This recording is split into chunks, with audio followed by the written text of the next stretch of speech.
Okay, this video is about pretending you know how to play jazz. And I'm using a keyboard for this one. This is a pretty advanced Yamaha keyboard, but you don't need a very advanced thing. Anything with some kind of auto accompaniment features and maybe a few sounds, and you can pretty much pretend like you're a pretty advanced keyboard player, jazz keyboard player, pretty quickly. So if you don't know how to play the A minor blues scale, you should check out one of our earlier videos about learning how to play the A minor blues scale. But just to recap, thumb on A, first finger on C, middle on D, fourth finger or ring finger on your E flat, cross under with your thumb, E, G, A. Okay, we're going to come down. A, G, E, fourth finger on the E flat. Make sure you use the correct fingering. If you think you have a better way, it's probably not.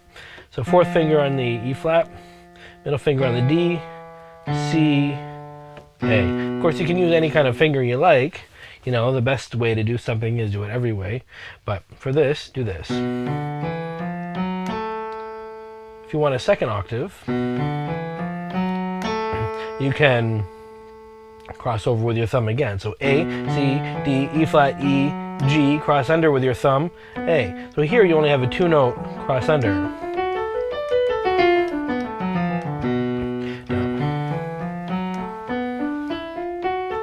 coming down, fourth finger, D, C, A, first finger, E. Get used to this change. This puts your hand in a couple interesting positions. Here's the first position.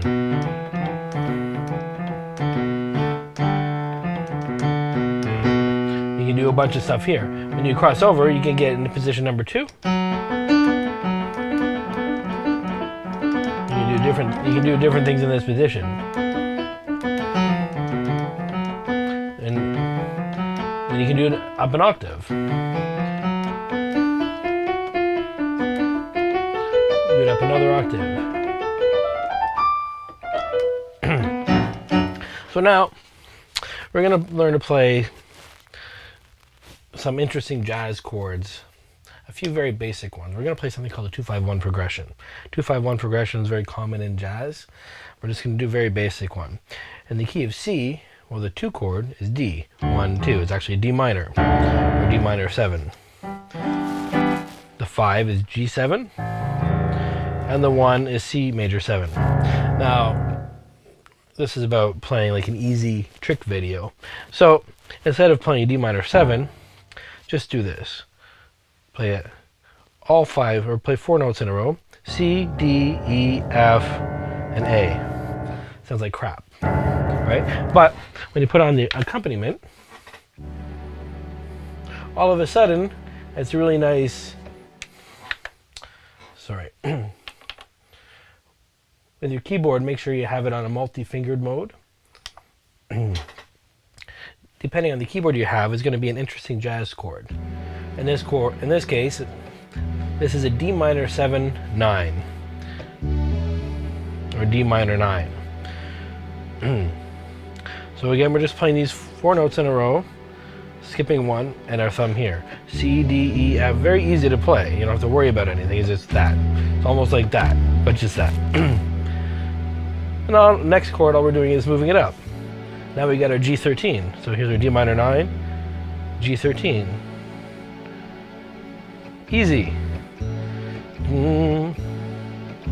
And then all we're doing is taking this note off and playing a C major chord, adding the major 7. So the chords are very easy. We have something that sounds very jazzy. This is a 2-5-1. D minor 9, G13, C major 7. You can turn the C major 7 to a C major 6 if you want. When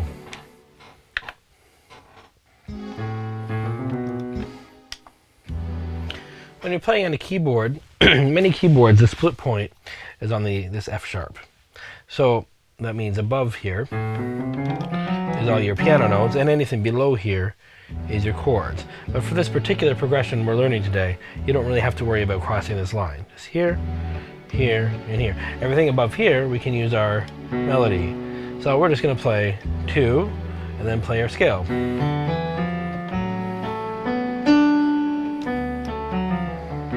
I just played that up and down. I didn't do much. It already sounds jazzy. See? Nothing. The scale up and down. Adding the C on the top. Here we go. A, C, E, flat, E. Sorry. A, C, D, E, flat, E, G, A. And then C. And they come down. Maybe add a little bit of a slide. Simple.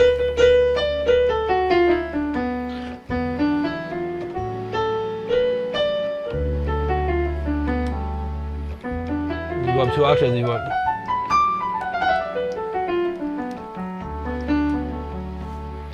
So what I'm doing is 1 bar of the D minor 9, easy, 1 bar of the G 13, and then 2 bars of the C major 7, or 1 bar of the C major 7 and 1 bar of the C6. So now I'm just gonna pick a rhythm, a style. Let's see what this sounds like. It's a bit slow, maybe get my tempo, turn it up a bit, make it a bit faster. Okay, have my auto accompaniment on. It's gonna add all kinds of stuff.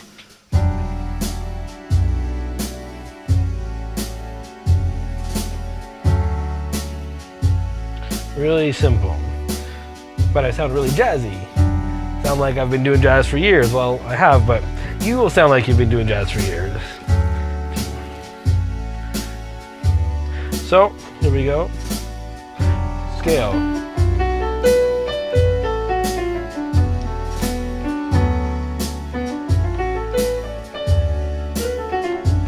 I'm really not doing much other than just doing the scale up and down.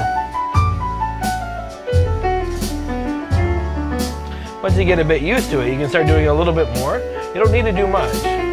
You can change the sound if you want. Make it like, I don't know, this keyboard has these one-touch settings. I can just press this button. Yuck.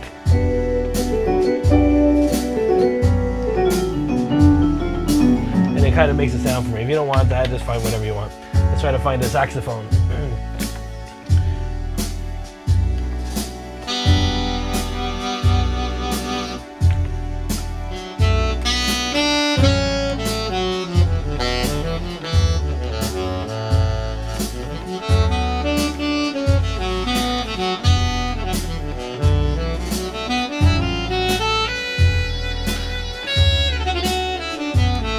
I know I'm making it look complicated, but I'm really not doing anything other than the scale and a little bit of variations of up and down notes. You get used to it pretty quick.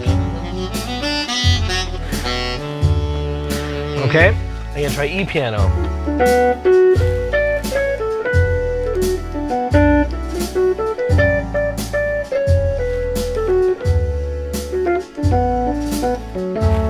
Then you can use the variation buttons depending on the keyboard you have. You can press the fill button. In this case, I have 4 different variations. I just press a button, changes it up.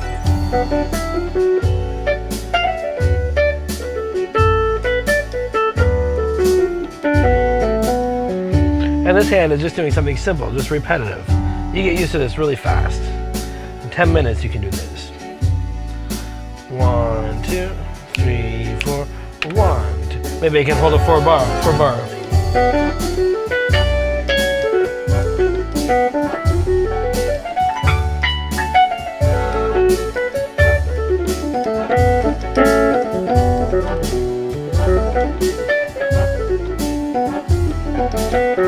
Now what you can do, be extra cool, you can do the transpose button, some random number, and then just change key. It doesn't even matter what you press. And go down.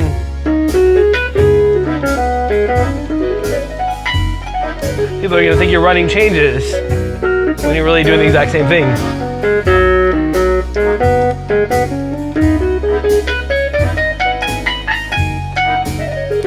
So this is the scale.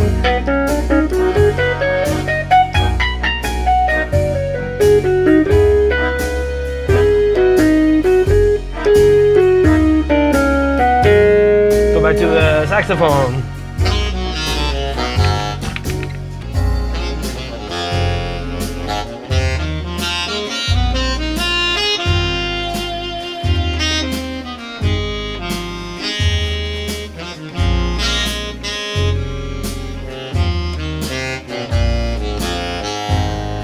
Back to piano. Same key.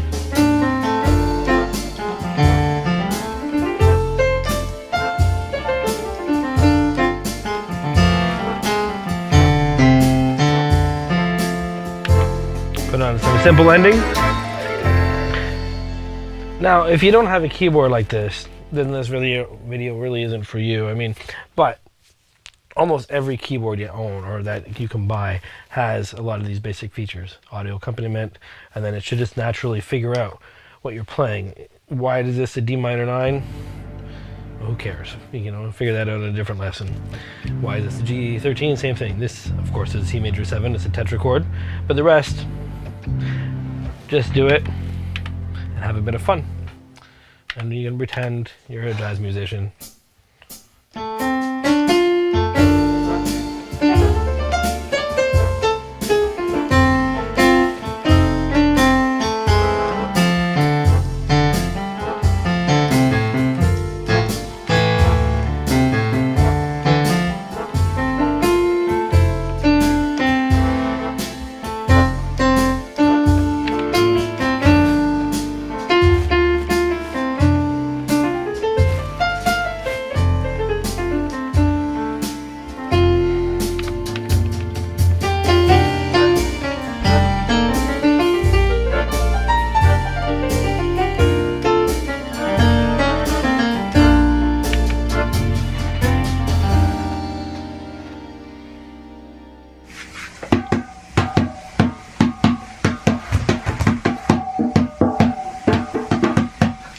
Is this our ending?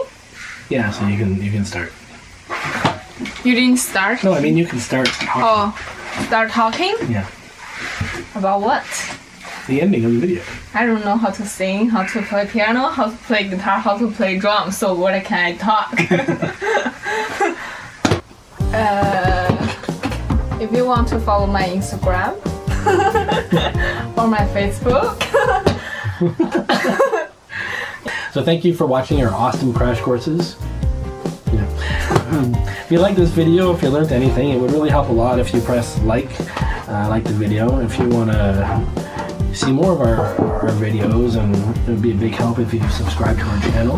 And over time, we're going to post all kinds of videos about teaching everything. I think our next big group of videos is going to be teaching guitar and a whole bunch of interesting techniques for learning guitar. So, have anything to say?